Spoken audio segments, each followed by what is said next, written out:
take us through that camp. Take us through, because it seemed like a quick turn. Because you said you found out in December. Wilder had a fight in November. He fought Luis Ortiz, knocked him out in the middle rounds. And now you got to start game planning and preparing Tyson Fury for Deontay Wilder. And there was a lot of conversations about Tyson Fury's weight, his strength, and take us through like your methodology into preparation for Deontay Wilder. Man, that's deep, man. I don't know if I can take you there. It's like going into outer space. Well, I got a spaceship tonight. Yeah, so I mean, first of all, I had to watch the fight. So I watched it, and don't even know if I watched all of it. I just kind of watched it. I was like, oh, okay. I wanted to see the knockdowns and what happened. See how did he get caught. And I ended up talking to Tyson. We talked, and he was asking me, like, he was telling me what he wanted to do. He said, I want to win the fight. They robbed me last time, and I was like, listen, I said, they robbed you. I said, if they rob you, you let them rob you, because if you'd got the knockout, we wouldn't be sitting here talking right now. Sure. So right then, it was like, for me, it was like, no, when you fight him this time, you're gonna knock him out. There's not gonna be any decision, because if you go to the decisions, I don't like decisions. That's the way I was raised. Like, the heck with a decision, because the decision is the decision of 3 judges. They got the right to put whatever they want on that paper. Right. Period. No, and I'm not saying that they put bad stuff, but they got the right to put whatever they want on that paper. And after that, nothing can be changed. You can go and protest and all that stuff, but I don't think I ever heard of a fight been protested and the decision's been changed.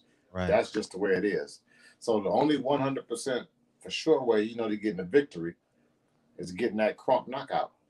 And that was my game plan from the beginning, was go out here and knock him out then. So now I have to go and find out what can I do, to make him knock him out. What's the game plan? How would this happen? Is he strong enough? And just a lot of things. We talked, and he told me what he weighed last time, and this fights before. And I'm asking him, how do you feel comfortable at this weight, that weight? And long story short, was just like, listen, we're gonna just go into camp. We're gonna train. Whatever you weigh in, we're not trying to lose weight, gain weight. Now, whatever you weigh in and you feel comfortable, and by your performance, that's the weight you're gonna fight at. Sure. Yeah, sure. Old school, simple stuff. You're a heavyweight. Why are you trying to get down to 250 pounds? Because that's what everybody's saying. The new heavyweight division is 250, 250. Well, yeah, it's 250 pounds for somebody who's 6'4", 6'5".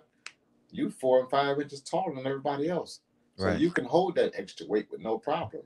Right. And I think that was one of the things that people were so shocked about, because Tyson weighed in at 273, and they were like, he's going to be too big to be moving around, fighting this old style he used to fight at and things like that for 12 rounds.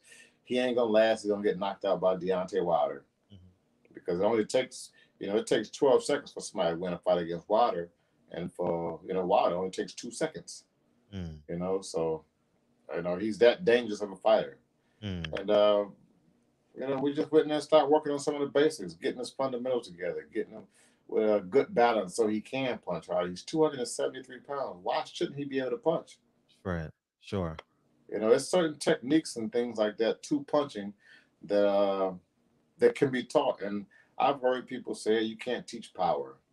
I don't see why not. If you got bad technique, you slapping, hitting with the, you slapping and not connecting with your knuckles properly and things like that, turning your shots over, then you're not a puncher.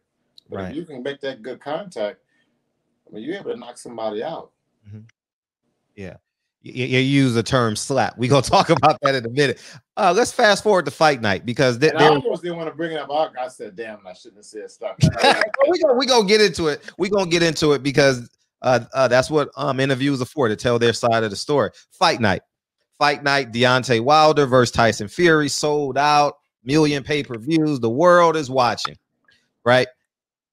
We want to know what went on behind the scenes. I'm sure you've seen it, because I saw that parody with you and Tyson. I did as much research as I could for this interview. I saw the parody you and Tyson Fury did overseas or something as it pertains to Deontay Wilder. Deontay Wilder made some claims. So I want you just to tell your story throughout the locker room, if you can, feel free to share who wrapped the gloves, why the camera was covered, and everything that you can to tell the story that went on behind the scenes, according to Team Fury, as it pertains to you.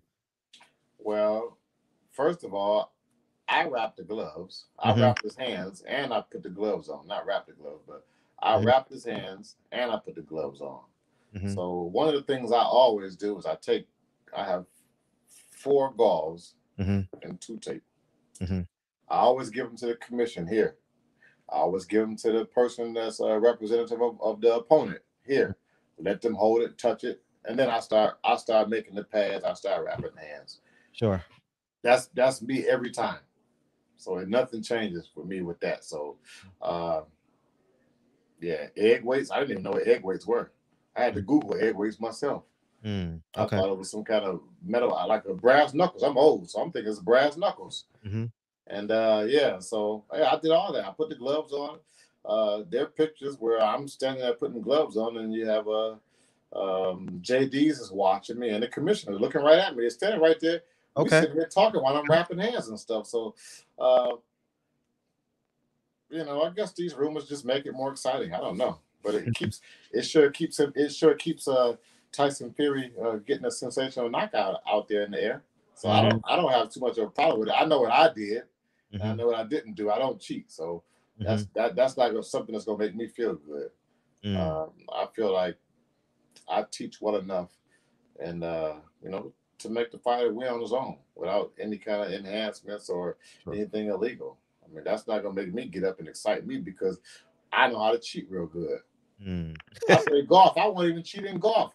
If I touch the ball, I'm like, look, that's a stroke. And they be like, we didn't even see it. I'd be like, oh, well, I stroke. They said, no, don't worry about it. I said, no, I touched the ball. It moved. That's a stroke. And they'd be like, man, but what am I going to gain by me? Nobody saw it, so I'm feeling good about it. I know I didn't get an eagle. Okay. Eagle. Man.